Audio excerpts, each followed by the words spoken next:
నిన్నటి వీడియోలో అయితే చెప్పాను కదా, పిల్లలైతే డీమార్ట్ వెళ్ళొచ్చిరని చెప్పేసి. ఇంకా డీమార్ట్ వెళ్ళినప్పుడు వాళ్ళకి ఇష్టమైనవి అన్నీ తెచ్చుకుంటారు. ఇంకా పాప్కార్న్ కూడా తెచ్చుకున్నారు. ఇంకా అవి చేసిన దగ్గర వదలరు, అవి ఇంట్లో అయిపోయింది. వాళ్ళ కాన్సన్ట్రేషన్ అంతా వాటిపైనే ఉంటుంది. ఇంకా సరేలే చేద్దామని చెప్పేసి ఈ రోజు అయితే పాప్కార్న్ అయితే చేస్తున్నా. పాప్కార్న్ చేయడం చాలా ఈజీగా ఉంటుంది, పిల్లలు కూడా బాగా ఇష్టంగా తింటారు.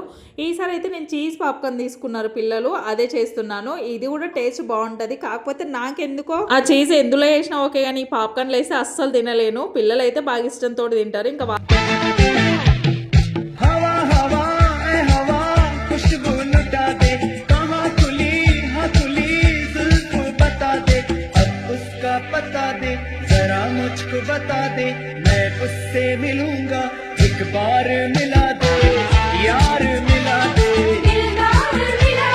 నాకు టైం ఉన్నప్పుడు కంపల్సరీ పిల్లలకి ఇష్టమైనవి ఏదో ఒకటి చేస్తుంటా. మరి అలా అని పెద్ద పెద్ద ప్రాసెస్ ఉన్నాయి అయితే అస్సలు పెట్టుకో, చాలా సింపుల్ గా తొందరగా అయిపోయే చూస్ చేసుకుంటా.